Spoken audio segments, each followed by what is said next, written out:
Bismillahirrahmanirrahiim. Kulanti wacan oo wanaagsan daawadayaal dhegeystayaal meel kastoo aad joogtaan dhammaantiin kusoo dhawaada barnaamijka kulanka toddobaadka oo xilligan oo kale toddobaad walba aad kala socotaan telefishinka qaranka Soomaaliya iyo sidoo kale Radio Muqdisho codka Jamhuuriyadda Soomaaliya. waxaynu ku falanqeynaa barnaamijkeena ama aan uga hadalnaa mid ka mid ah dhacdooyinka waaweyn ee dalka ka taagan una baahan in laga helo faahfaahin muhiim ah. toddobaadkan waxaan uga hadlaynaa barnaamijkeena kulanka toddobaadka hanaanka doorashooyinka Soomaaliya iyo sida xilligan ay ku socdaan howlaha kala duwan ee la doonayo in dalka lagu gaarsiiyo doorashooyin qof iyo cod ah. waxaana barnaamijka toddobaadkan marti igu ah oo la joogta gudoomiyaha guddiga madaxa bannaan ee doorashooyinka qaranka Xaliime Ismaaciil Ibraahim Xaliime Yari. marka hore waxaan rabaa inaan soo dhaweeyo gudoomiyaha kusoo dhawaada barnaamijka kulanka toddobaadka. Bismillahirrahmanirrahiim. Assalaamu calaykum waa dhowhay waana ku idin mahadcelinaa runtii. aad baad mahadsantahay gudoomiyaha waqtigaaga. inta barnaamijkeena uu socdo ee telefishinka qaranka iyo sidoo kale Radio Muqdisho aad naga dhageysanaysaan daawadayaasha waxay nagala soo xiriiri karaan taleefanada ay ka arki karaan shaashada iyaga oo gudoomiyaha su'aalo iyo talooyin la soo wadaagi doona haddii Ilaahay idmo. barnaamijkeena ayaan toos u galeynaa mar kale gudoomiyaha ku mahadcelinaya. waxaan rabaa marka hore inaan ku bilowno waxa wadaan wada tashiyo gobolada dalka meelo badan oo kamid ah aad ka sameysaan guddiga madaxa bannaan ee doorashooyinka. maxaa lagu macneyn karaa wada tashiyadaas maxayse yihiin ujeedada wada tashiyada u sameynaysaan? Bismillahirrahmanirrahiim. marka ugu horeysa dastuurka qaranku wuxuu qorayaa 4 sano kadib in doorasho hal qof hal cod ah la qabto. mana aha markii ugu horeysay ay soo bilaabatay ilaa iyo carta markii la qabtay oo la isugu yimid oo dowlad Soomaaliyeed lagu dhisay ay bilaabatay oo la leeyahay 4 sano kadib waxaan qabsanaynaa doorasho qof iyo cod ah. waxay soo jiitantay ilaa 2016 oo intii dowladood ee kala gadisneed ee isu timid uma suuragelin inay doorashadii dastuurka ku dhignaa ama axadii qaranka ku dhignaa ama ballantii ay wada galeen ahaa in ay suura gasho. waxyaabaha keenayan waxay waxyaabo badan oo hakinaya oo in doorashadaas la qabto suura gelinaya wixii ka horeeyay in aan la sameynin arrimihii ka horeeyay oo dhan. waxaa la soo gaaray heer marka arrimihii ay soo dhawaadeen marba meel la soo gaaray dowladba meelay soo gaarsiinaysay. hadda waxaa la yimid in oo qeybihii ugu xooga badnaa oo ka mid ahaa in doorasho la sameeyo in wax laga sameeyey oo sida in guddiga doorashada la sameeyey sharciga guddiga doorashada in la sameeyey sharciga xisbiyada in la sameeyey. arrimahaasayt waxay sahlayaan oo loo sii durkaa in doorashadii la suura geliyo haddii Ilaahay idmo. shirarkii qaran ee dhacay ee waaweynaa ama dalka ka dhacay ama dibadda ka dhacayna dowladda hadda jirta waxaa lagu go'aansaday in 2020 doorashadii la qabto. doorasho hal qof ah hal cod ah in la qabto ay wada go'aansadeen. wada tashiyadan marka waxay ka dambeeyaan doorashadaas la go'aansaday in la qabto see loo qaban karaa see lagu gaari karaa xagee loo mari karaa. arrimahaas oo lagama tashanayo ma la qabanayo waxaa laga tashanaa habka loo qaban karo iyo sida ay u suurageli karto. November sanadkii hore horaantiisii markay isugu yimaadeen xamar madaxda qaranka waxay go'aamiyeen si aan u fahamno doorashadaas bal sida loo qaban karo ciladaha ka jira dhibaatooyinka ka jira sidaan uga gudbi karna si aan u fahamno. guddiga doorashadu waa inuu 3 bilood oo wada tashi ummadda Soomaaliyeed meel kastay joogaan ay la soo sameeyaan si markaas loogu dhaqaaqo habkii doorashada loogu sii gudbi lahaa. wada tashigaas anaga waxaan u bixinay aan tashano iskuna tashano aan u bixinay. waxaan qorsheynay 24 deegaan oo degmo oo ka tirsan dowlad goboleedyada iyo gobolka Banaadir. 24 waxaan ka sameynaynaa isteedyada dowlad goboleedyada ka sameynaynaa oo dowlad goboleedkiiba ilaa 3-4 degmo inaan ka tagno. xamarna aan 4 degmo ka tagno ayagana aan kala tashano dadkeeda 4 qaybood intaan u qaybino iyo dibadda nafteeda inaan tagno oo meelaha waaweyn oo Soomaalidu ay u badan tahay sida North America, Minnesota ama Canada oo kaleeto, Nairobi, England, London oo kale, Sweden meelahaas ummadda ay u badan tahay inaan tagno maxaa yeelay Soomaalida meeshaas joogto ayagana waxaan u baahanahay taladoodii iyo weliba ka qaybgalkii doorashada siday uga qaybgali lahayd marka wada tashiga kaasi ku saabsan yahay annagoo ku laabanaynaa su-aalaha weli qayb ka midana ay yihiin su-aalaha doorashooyinka dhowaan waxaa shaacisay in la qaban doono kuraasta ka harsan golaha aqalka baarlamaanka warme ayaa la qaban doonaa doorashada kuraastaas kuraasta waaba bilaabna qabashadoodii mid waa noo soo suuragalay alxamdulilah waa kursigii hirshabeelle degaan doorashadiisa oo ahaa 3 kalaa noo hartay ayagana waxaan runaa bishaan febraayo intaysan dhammaan horaanteedana inaan iska soo gabagabin haddii ay noo suura gasho arrimaha noo masaabixi kara hadday noo fududaadaan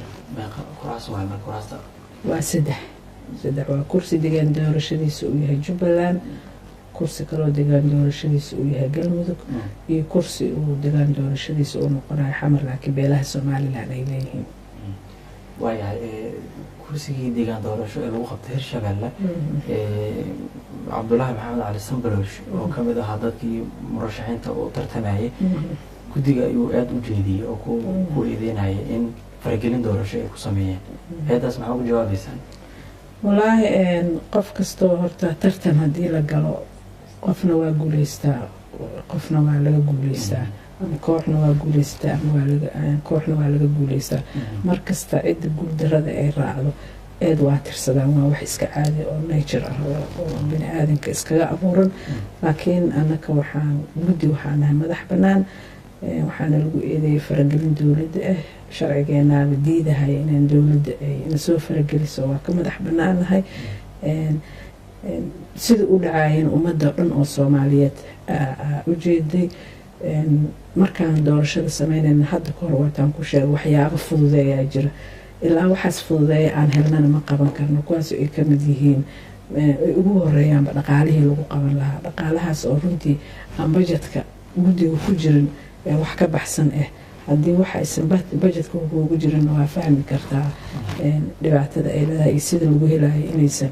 aysan sahlanayn laakiin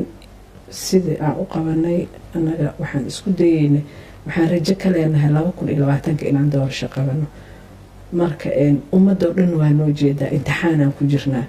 imtixaankii marka inaan meel sako uga soo harno iskuma dayeyna mana naga suuragelayso waxaan rabnaa inaan ummadda soomaaliyeed qancino in lagu bartaan baranaa kuraastaan sidaa cadaalad iyo xaq soor ah unahay in lagu arko waana waxaan u malaynaa meesha ugu saraysa inaan ka gaarnay dadkuna waa wada daawanayeen musharaxiintuna isla markii way wada hadleen kulligood macaa walaalkiis cabdulaahi wuu hadlay siday u dhacday doorashada wuu ka hadlay siday u ahayd doorasho cad oo xaq ah runtii waay doorashadii dalka ka dhacday 2017 dowladda hadda jirta lagu soo doortay waxaa erebixin looga dhigay ama doorashadaas ay ahayd doorasho dadban ayaa la yidhaahda marka hadda doorashada qof iyo cod miyaa erebixin u ah oo la rabo dalka in la gaarsiiyo 2020 mase erebixino kale oo laga fikirayo in loo bixiyo ayaa jira walaa erebixino way jiraan waana la sameeyey doorashada afka qalaad haddii la fiiriyo waxaa lagu dhahaa by election la dhahaa anakan waxaa u isticmaalnaa buuxinta kursiga banaanaaday ama ku-celiska buuxinta kursiga banaanaaday saasaan u isticmaalnaa hadda waxa ay isticmaalayno nidaamka loo isticmaalayo oo loo marayana waxa waaye nidaamkii iyo shuruucdii iyo xeerarkii loo dejiyey doorashadii dadbaneed waaya sharci doorashooyin soomaaliya horan u lahayd haddii sharcigaas uusan jirin hadda ma jiraa oo sharci doorashooyin ma leeyahay dalka soomaaliya horta doorasho waxaa ugu dambeysay 1969 sida loo ogsoon yahay sharciguna lahaa runtii sharci qurux badan oo qeexan u lahaa oo loo isticmaalayo laakiin sharcigaas ma ahayn sharci ku dhisan dowlad federaal ah dowladeenu sida ahayd waa la ogaa haddaa la sameynayo sharciga marka doorashada aan ku geli lahayn oo runtii ahna muxuu ahaay imkaaniyaadka ugu xooga badan ee doorashada oo haddaan asaga lahayn aysan doorasho dhici karin haddaa la wadaa oo laga shaqeynaya waa tahay dhinaca kale markaan u fiirino wadatashyada gobolada aad ka wadaan hadda maxaa idiin xigi doona wadatashyadaas kadib waa rabtaan inaad sameysaan guddi ahaan guddigu wuxuu leeyahay qorsho qorsho kasoo bilaabanayay 2017 kuna tegaya ilaa 2021 sanad kastana wuxuu leeyahay qorsho howleed bil kastana wuxuu leeyahay qorsho howleed toddobaad kastana wuxuu leeyahay qorsho howleed maalin kastana qorshahaas oo ku socdaa oo aan mar hore diyaarinay oo muxuu ahaa la wada ogolaaday oo u bandhignay dadkoo dhan ha noqoto dowladda ha noqoto dowlad goboleedyada ha noqdo hay-adaha caalamiga ah oo nala shaqeeya ha noqdaan oo u bandhigno oo si fiican u qorshaysan runtii laguna wada qancay kaasaanan ku shaqeyna aan ku soconaa ka shaqadeena wadatashigaan aan hadda sameyneynay wuu ka baxsanaa qorshahaas laakiin haddana markaad u fiirisid qorshaheena wax badan waxaad koobaya wuxuu sheegayaa inaan wacyigelin badan oo dadweynaha aan sameynayn marka wuxuu nooga mid noqday qaybtii wacyigelinta uu noo galay marka wadatashiyadan kadib maxaa kaloo xigaya la sameynaa anaga xafiisaan leenahay xafiiska qaybo u kala baxaa 9 commissioner ay joogaan waxaan leenahay secretariat dad nala shaqeeya oo shaqaalihii ama agaasimayaal ah ama agaasimo guud ah ama agaasimo waaxeed ah waxaa noogu muhiimsan 3 waaxooda hadda noogu muhiimsan waax waa iska joogto shaqadeedu maba dhammaanaysa weliba waa waaxda maamulka iyo maareynta iyo finance iyo waaxda shaqadeedu waa iska joogto waxaa kaloo jirta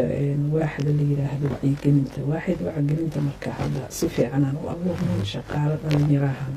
aan u qaadanay waxa tilaabada noogu horeeya oo hadda aan qabanayno waxaa waaye waxaan rabnaa wacyigelin badan inaan sameyno intaan wacyigelinta marka wixii lagu geli lahaa in la diyaariyo waa curriculumkii wacyigelinta kaasaan diyaarinaynaa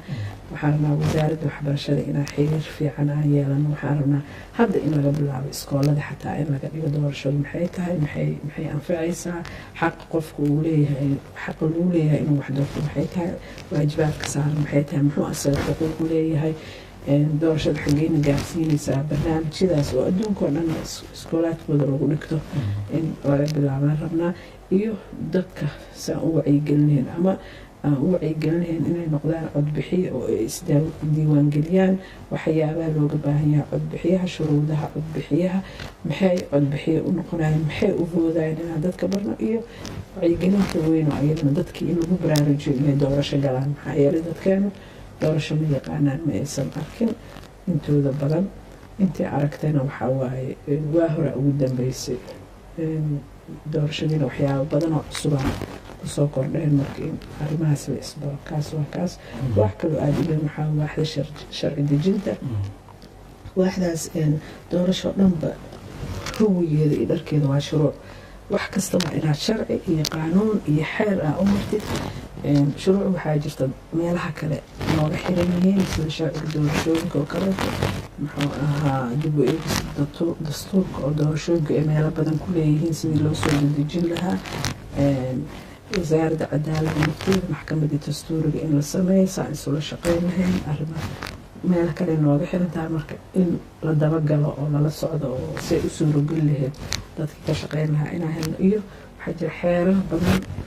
iyo shuruuc soosaaryo badan oo guddigu inuu soo saaray oo ah ku dhaqanka doorashada hababka loogu dhaqmaayo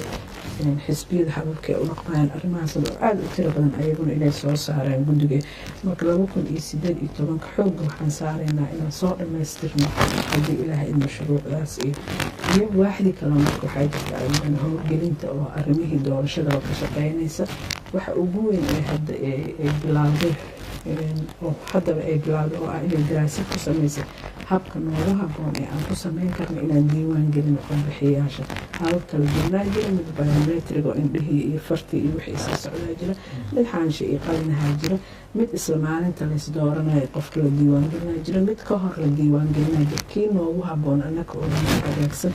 oo aan la wacyi dhigayno wadamada sideenoo kale burburka xunka soo dhacay hababkay isticmaaleen iyo kii u wanaagsanaa oo ku sameynay daraasad oo runtii aan hadda sameynaba daraasadaasi iyo sidaa marka hore loogu socon lahaa loo sameyn lahaa diiwaangelintaas codbiyaha waaxdaasna iyadana saasay u jirtaa xoog leh qayb kaloo aada u xoog badan waxaa waa qaybta diiwaangelinta xisbiyada oo iyadana shaqadeeda marada si ku meel gaar ah xisbiyada diiwaangelintiisa aada loo mahadsantaa guddoomiye waayahay dhinaca teleefanada fiirinaynaa daawadaha qadka soo galay haddii uu maqlaya halow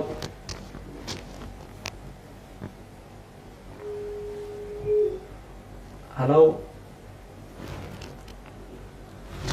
daawadaha qadka ku jira halow السلام عليكم. calaykum salaam waraxmatullahi wabarakaatu walaal soo dhowow magacaagii halkaad naga soo wacayso ولا المقعد وقت. ألو. waa ku maqlayaa hore u soco أعوذ بالله من السلام يا حريم إسماعيل إبراهيم حريم يري كتب الصومالية. سؤال ودينا فتاي دورشة الصومالية وحاول بيسي كنت بقول لحنا نسيالكي كوكورن يشتري من تاريخ الصومالية ولا محل دورشة. marka waxaan weydiin lahaa su-aasheeda doorashadeeda waxaa lagu saleeyaa deegaano baarlamaanka hadda jiro waa baarlamaan lagu soo xulay 4.5 marka waxaan kaaga dhacsan deegaamiinta degmooyinka sida hadda badaxawan joogo in loo qaybiyo badaxawanood badaxawasood marka magaalooyinkan saas loo qaybiyo waxaan kaaga dhacsan xaliima ismaaciil ibraahim xajiri aadan salaamiya maasan tahay aad baa maasan tahay waa yahay haddii daawado kale uu ku jiro qadka telefoonka halow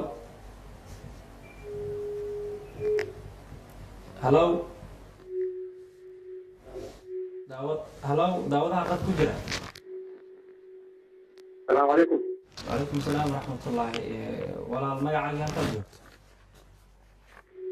ويوسف شيخ محمد وزوجة دالك كوفرة. haye gudoomiyaha guddiga doorashada qaran waan salaamayaa maama xaydniire adigana waan ku salaamayaa waxaan jeclahay laba su-aalood oo ku kooban inaan weydiiyo haye soo dhowow su-aasha koowaad waxay tahay doorasho in dalka oo dhan laga qabto waa howl aada u culus oo u baahan shuruuc fara badan shuruucdina ma marin muddo hal sana hadda ay joogaan ma isleedahay in aysan siyaasiyiintu daacad ka ahayn in shacabka xaqa muddada dheer ka maqan oo ah inay iyagu madaxdooda soo doortaan ay iyagu diidan yihiin waa su-aashada koowaad haye su-aasha labaad waxay tahay maadaama jamhuuriyadda soomaaliya ay waqooyi yihiin koonfur ay ka koobneed haddana ay kala qoqoban yihiin ma koonfur oo kaliya ayaa diiwaangelinta codbixiyaha iyo shacabka oo dhan ay ka dhacaysaa mise waxaa lagu kasbanay in jamhuuriyadda dhan oo ay ka dhacdo haddii ay dhacdo inay koonfur kaliya ay ka dhacdo maadaama somalilandna ay doorasho ka dhacdo soo uma muuqanaysa laba dal in aan kala noqonay oo laba guddiyo doorasho kala duwan leh laba doorasho kala duwanna qabsaday waa tahay waaya aad baad umahadsan tahay maxamed waaya oo koonfur africa nagala soo xiriiray qof kale oo saddexaad aan raaciyo si aan mar ugu gudbiyo gudoomiyaha daawadaha ku jira halow walaal magacayga haddaan ku bilaabo waa mahadsantiin magacayga haddaan ku bilaabo yaxya maxamed xasan waxaan joogaa deegaanka kismaayo gudoomiyaha maamada aad ayaan u salaamayaa su-aasha aan weydiinaya waxay tahay aniga khaasatan kismaayo ayaan joogaa waxaan u baahanahay doorasho qof iyo cod beledweyne qof dad ayaa joogo gobolada dhan dad ayaa joogo marka waxaan isleeyahay haddii ay qabsoomi weyso doorasho qof iyo cod nidaamkan wax ka bedelan oo sida haddaan ahayn miyaa mii qorshaysan haddii madaxda ay isku dhejiso nidaam kale ay la imaadaan muddo kordhin maxaan iga qorshaysan doorashadan qof iyo cod hadday dhici weyso maxaa bedelan oo niga qorshaysan adig gudi ahaan aada ayaa mahadsantiin aad baad umahadsan tahay yaxya waaya gudoomiyahay yaxya بسم الله الرحمن الرحيم haddii aan u jawaabo qofkii noogu horreeyay oo magaciisa aana aada u fahmin oo kasoo wacayay beled xaawo kasoo wacayay waa ku salaamaa marka hore aadaa u mahadsan tahay su-aal aada u qiimo badanaana weydiisay deegaaneynta doorashada ka hadlaysay oo ahaa muxuu ahaa deegaanada doorashadu ay uga dhacaysaa horey waxaan u sheegay in la sameynayo sharciga doorashooyinka sharciga doorashooyinka aa qeexi doono sida doorashada loo sameynayo habka ay noqonayso iyo deegaan doorashada sida ay noqonayso. Sharciga doorashooyinkaa sheegaya waa arrin wadatashi aada ugu baahan, laga shaqeeyo si technical ah aada looga fakaro, kabacdina madaxdu ay go-aan siyaasadeed ay kasoo gaarto ayagoo raba inay go-aan siyaasadeed kasoo gaaraan. waaye way u furan tahay dadweynaha oo dhan hadda inay ka fakeraan, inay soo gudbiyaan sidai ay u fakerayaan oo doorashada sida ay u dhici karto. anagu waxaan rabnaa doorasho qof iyo cod ah oo soomaaliya oo dhan ka dhacda oo xaq ku timaada. siday ku imaan karta marka sharcigaas doorashada oo la diyaarinayo ummadda soomaaliyeed oo dhan ay u firan tahay inay fikradahooda iyo aqoontooda ay kasoo dhiibtaan si ay ugu suura gasho dadka diyaarinaya in ay helaan runtii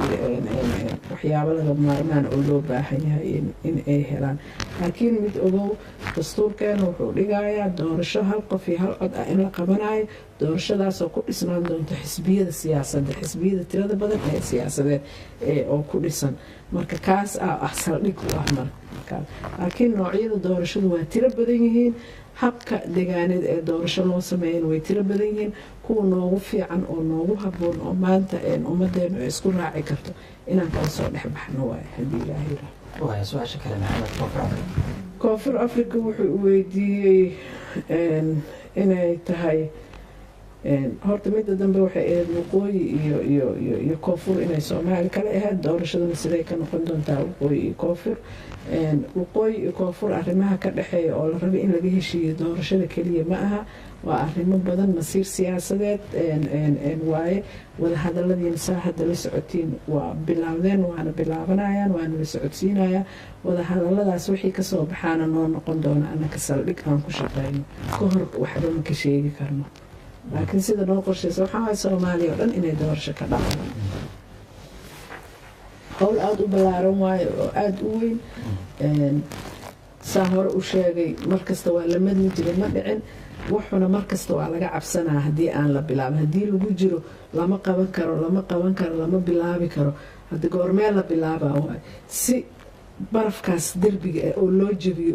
oo waxaan ma bilaaban karaan ma dhici karaan loo jebiyo, waa inaan ku dhaqaaqnaa oo aan bilaabnaa. meeshayna gaarsiisaba qaladka waxbaa lagu saxaa,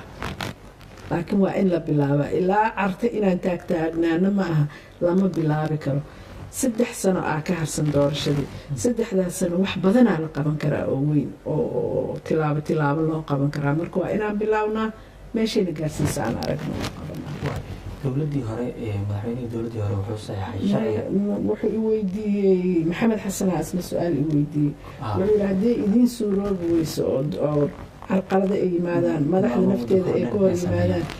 qorshe kale ma leedihin. annaga wax qorshe kale ma lihin. markaad istaraatiijiye samaynaysid, qorshe samaynaysid, ma samaysanaysid balaan a iyo balaan b. waxaa waay halaad samaynaya, halkaasna waa inuu ku socotaa, waana inuu kuu hirgalaa. dadka aan isku haleynaynana markay madaxdu ay ka biyo diido, dadka aan isku haleynayno oo shaqadan inay nala qabtaan ay tahay oo runta ka sheegaan waa dadweynaha, waa adinkoo kaleeto in laga hadlo. soomaaliya inay u baahan tahay doorasho hal qof iyo hal cod ah lana bilaabay ee aan laga cabsanin. marka dadka aan gaashaan ay garab ka dhiganayno waa shacbiga soomaaliyeed, inay arrintaas ayagay dan u tahay inay dantooda ka hadlaan. marka gudoomiye waxaa jiray sharcigii axsaabta oo hore loo saxeexo dowladii hore dabcan. marka sharcigaas hadda ma shaqeeyaa oo ma dhaqan gala sharcigii axsaabta? sharcigaas hadduu uusan shaqeynayn uusan dhaqan gelin haddana ma aha ilaa 7 xisbi ma diiwaangeliyeen. haddana kuwo kale ay soo socdaan ma aanan diiwaangelinayn. xafiiskii diiwaangelinta ah si toosa u shaqeeya, sharcigaas uuna ku shaqeeya. sharcigaas la-aantiis maba soo waqasheen in xisbiyin la diiwaangeliyo. way hadda xisbiyada laftooda dhinaca kale markaan fiirino hab oo aa u malaysid in si kumeel gaar oo kale loo diiwaangeliyay ayay u muuqdeen. marka goormee xisbiyadu u furnaanaysaa inay noqdaan xisbiyo? sharciga naftiisaa sheegaya, shuruuduu kala sheegaya. shuruudo ah diiwaangelinta aan joogtada ahayn ee kumeel gaarka ah iyo diiwaangelinta rasmiga ah. diiwaangelinta aan rasmiga ahayn oo joogtada ahayn oo kumeel gaarka ah waxaa waxyaabo aasaasi ah laga rabaa. xisbiga shuruucdiisii, xisbiga guddigiisii dhexe, xisbiga goortii uu shiray oo ugu horeysa uu go-aankan qaatoo saxiixan, xisbiga calaamadihiisa sida ay kala yihiin, xisbiga yaa gudoomiye ka ah, xisbiga waxaas guuda laga rabaa. taas markuu keeno oo laga gudoomo waxaa uu saxo sharcigiisii kulli uu keeno oo laga soxo waxaa loo aqoonsanaya inuu yahay xisbi si ku meel gaara u diiwaan galsan waxay u suuragelinaya arrintaas magacaas iyo calaamadaas iyo dastuurkaas inaan cid kale qaadan karin oo aysan samaysan karin kadib wuxuu u gudbaa marka inuu dukumenti aada u tiro badanaa jiro oo inuu soo diyaariya ay tahay iyo shuruudo aada u tiro badan oo inuu soo diyaariya ay tahay si uu ku noqdo xisbi ku meel gaara waxayna u furan tahay uu isdiiwaan gelin karaa oo ilaa xisbi ku meel rasmi ah uu isu diiwaan gelin karaa marka ay 6 bilood ka dhiman tahay doorashada 6 bilood hadday hal maalin dhaafto xisbigaas lama diiwaan gelinayo marka shuruudo badan goboladii inuu tago 9 gobol oo 18 gobol inuu iska soo diiwaan geliyo ilaa 10 kun oo cod bixiye inuu leeyahay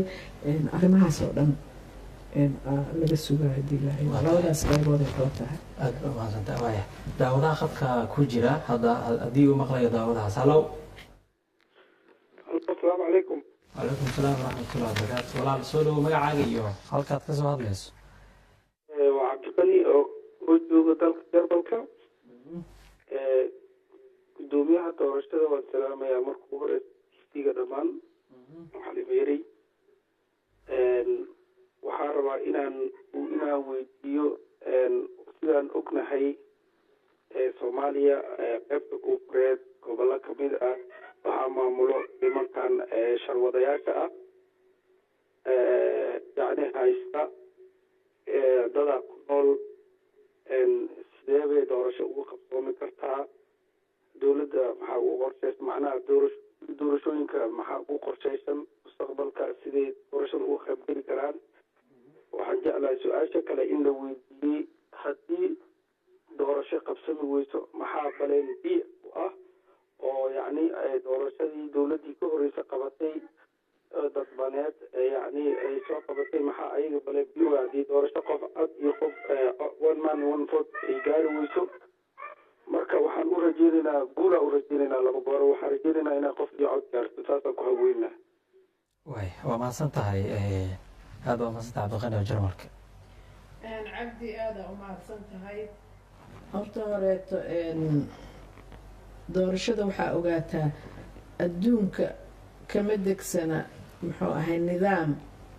la leeyahay hadday doorashadu saas noqon weyso doorashadaas ma jirto oo wax la ilaaliyo xuquuqda aadamahaas oo lama ilaaliyo lama yiraahdo xuquuqda waa intaas haddii laga baxana dembiyaa dhacay doorashada horta saas ma aha doorashada waxa waaye hadba xaaladda dalkaas uu ku sugan yahay ay la jaan qaadaysaa ay ku soconaysaa ay la soconaysaa waxaana ku xirnaan doontaa iri markii horeeto sharciga doorashooyinka sidii loo wajaho waana xisbiyo nidaam xisbiyo waa xisbiga kasoo qaada xisbiga x la yiraahdo wuxuu ka furan yahay boosaaso wuxuu ka furan yahay kismaayo wuxuu ka furan yahay beledweyne wuxuu ka furan yahay buulaxaawo wuxuu ka furan yahay xamar wuxuu ka furan yahay hobyo wuxuu ka furan yahay bandarbeela meel kasta oo soomaaliya ka furnaana xisbigaas waxaa la tirin doonana waa xisbigaas codadkiisa waay waa nidaamyada nidaam ka mid ah waxaa la tirinayaa xisbiga codadkiisaa la tirinaa laakiin lama tirinaya xisbigaasiito degme hebel meeqa codow ka helay iyo magaalo hebel meeqa codow ka helay lama tirinaya laakiin xisbiga codadkiisaa la tirinaa codadkiisuna wuxuu u qaybsanaya marka musharaxiintiisii uu u kala qaybsanaya musharaxiintaasaa la rabaa marka sidii loogu habeyn lahaa beelaha soomaaliya dega siday u kala qaadanayaan siday ay u kala noqonayaan taas waa steeb kale waaye teeda kale waxaa ogaataa xataa haddii 5 milyan oo qof oo soomaaliya ay isdiiwaan geliso inay codayso shantu ma wada codaynayaan qofku ikhtiyaaruu leeyahay waajib saaran waa inuu codeeyo laakiin haddana ikhtiyaaruu leeyahay inuu codeeyo in kaleeto waxaa ka soo qaadataa kenya 19 milyana la diiwaan geliyey haddana inta uu ku joogo moy muxuu ahaa uhuru kenyatta wuxuu madaxweyne ku yahay wax ka yar 6 milyan oo cod aawo 19 milyan ikhtiyaar uu qofka leeyahay waaye inta ugu badanna waa la gaarsiinaa dadka soomaaliyeed inay codeeyaan dowladdana muxuu ahay siyaasadeeda wayba ku cadaysay in muxuu nabadgelyo buuxda la gaari doono waqtigaasayto oo tuulo kasta iyo degmo kasta ay noo suurageli doonto ilaahay idinkiisa inaan tagno balaambii wax la yidhaahna maba jiraba annaga qorshaheenu waa doorasho hal qof iyo hal cod waana noo caddahay in la qaban karo waxaa aad noogu sii cadaysana hadda wadatashyadii aan deegaanada soomaaliyeed la soo yeelanay siday dadka soomaaliyeed diyaar ugu yihiin ay u rabaan doorasho in la galo geesinimo buuxday arrintaas na sii gelisay intii aan meeshii aan joogno ka fog ayna gaarsiisay runtii oo aadan u hubaysanahay hadda gudoomiye waaya meeqa nooc doorasho dabcan dunida doorashooyinka ku jira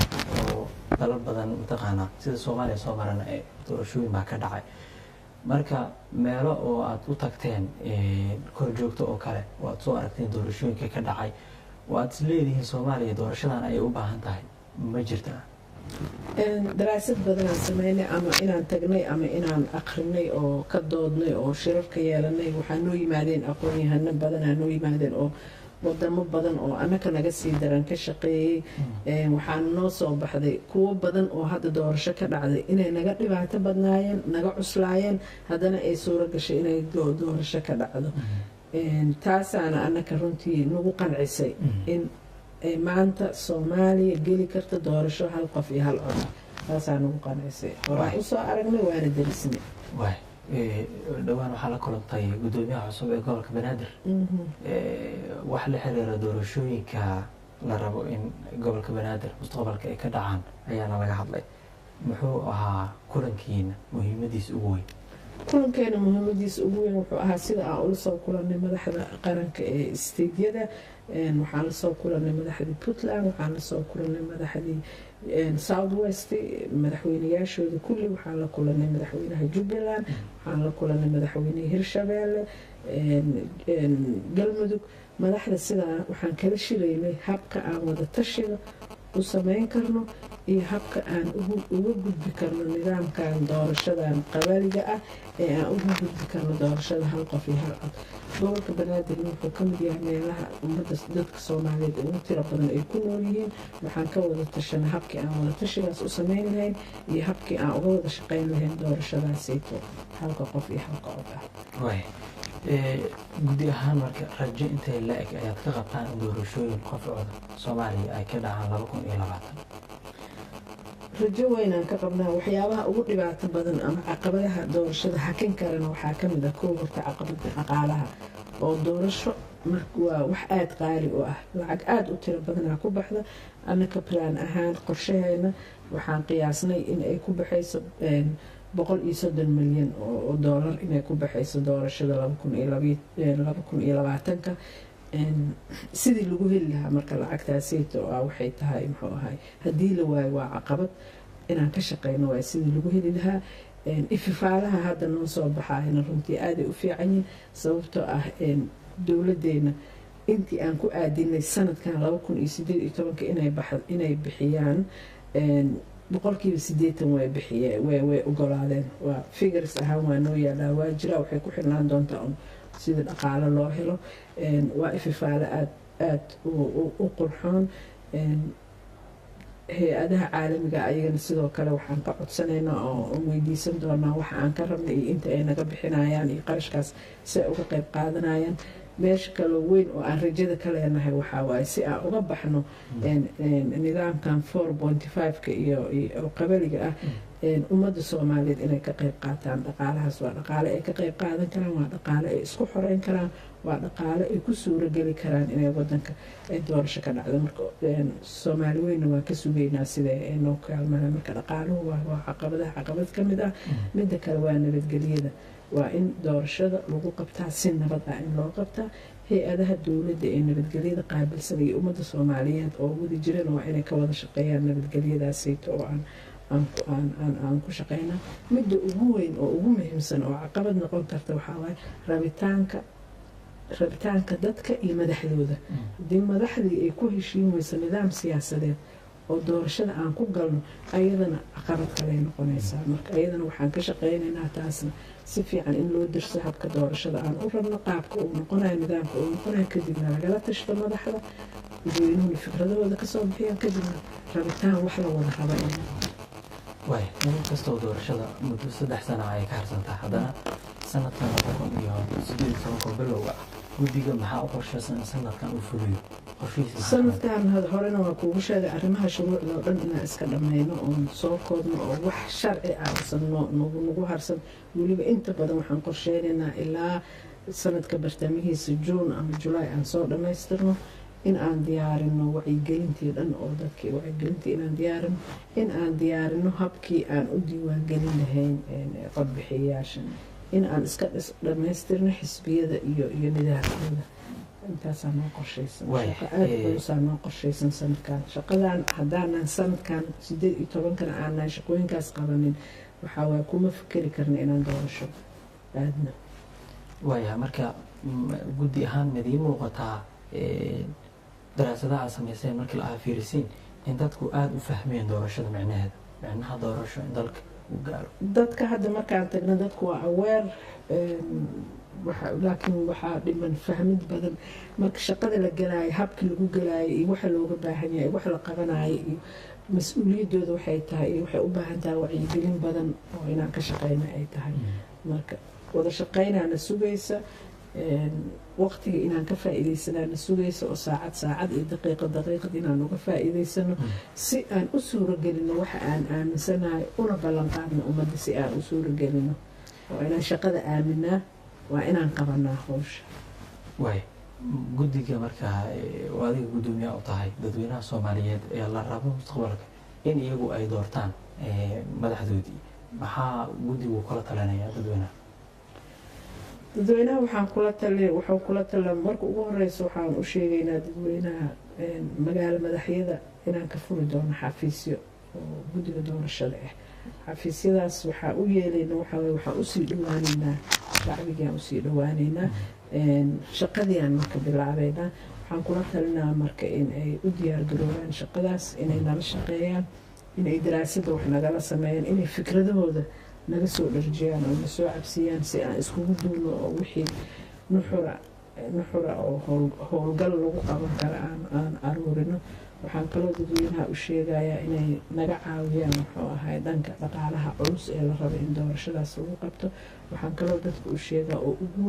weyn deegaan kasta inay nabadgelyadooda ayaga ka shaqeeyaan ciidamada iyo muxuu ahaa hay-adaha nabadda ka shaqeeya keligood waxba ma qaban karaan haddaan dadka deegaanka iyo shacbiga deegaankaas degan ay la shaqeyn marka deegaan kasta dadka degan ay degaankooda nabadgelyadiisa ka shaqeeyaan si ay noogu suura gasho inaan doorashada sameyno waa tahay annagoo qaybihii dambe ku jirna markaa fiirisid guddoomiye doorashooyinka meelo badanaa dabcan oo deegaamo badanaa laga sameyn doono oo dalka soomaaliya marka hadda maadaama xarunta ugu weyn ay tahay caasimadda guddigu ma leeyahay meelo dadka ay kusoo gudbiyaan talooyinkooda ama cabashooyin haddii ay jiraan xataa waa naga dhahnay waxaan sameynaynaa xafiisyo bishan februariba haddii ilaahay idmo xafiisyadaas waxay noqon doonaan xafiisyada usii dhow muxuu ahaa dadkii ay kala soo xiriiri doonaan wax kasta ay u baahdaan xaruntana waa ka sameyn doonaa xafiiska aruurinta muxuu ahaa talooyinka iyo cabashooyinka dadweynaha waa ka sameynaynaa waaya marka ugu dambeysa marka maxaa fariinoo maanta u jeedinaysaa wallaahi fariinta waa horena waa u jeediyey ummadda soomaaliyeed waxaan u sheegayaa ilaa iyo 2000 waxaan lahayn doorashaan qabsanaynaa waa soo soconay waa soo gurguurinay maanta meeshaanan soo gaarnay waa soo dhaweynay doorashadaas inaan qabano annagay nagu xiran tahay ummadda soomaaliyeed ay ku xiran tahay guddiga doorashada ay ku xiran tahay mas-uuliyiinta qaranka ay kusii xiran tahay waxaan soo jeedinaa inaan si fiican u wada shaqeyno waxaan soo jeedinaa inaan isku taageerno inay shaqadaas ay suuro gasho waxaan ummadda u soo jeedinaya meel kastay joogaan sidaan hore u sheegaba qof kasta meesha uu joogo deegaankiisa inuu ka shaqeeyo nabadgelyadiisa si ay ugu suuro gasho inuu nolol qiimo leh uu helo nolol tan ka duwan inuu helo si ay noogu suuro gasho inaan adduunka la jaan qaadno haddii ilaahay yidhaahdo waxaan ka codsanaynaa wax allaala wixii ay fakerahayaan oo wanaaga inay nagala soo xiriiraan ay noo soo sheegaan waxaan markaa shaqooyinka aan gelaynana inay si fiican aan u wada shaqeyno oo wada socono aad baad mahadsantahay waaya aad baad mahadsantahay gudoomiyaha guddiga madaxa bannaan ee doorashooyinka qaranka xaliime ismaaciil ibraahim xaliime yaray oo maanta igala qaybgalaysay barnaamijka kulanka toddobaadka ee telefishinka qaranka iyo sidoo kale radio muqdisho oo codka jamhuuriyadda soomaaliya gudoomiye markale aad baa mahadsantaha oo kaaga mahad celinayna waqtigaaga barnaamijkeenii kulanka toddobaadkan intaa ayaan kusoo gabagabaynayaa intaan barnaamijka lamid ku kulmi doono dhammaan daawadayaashii dhegeystayaasha waxaan idinkaga tegaynaa sida iyo nabadgelyo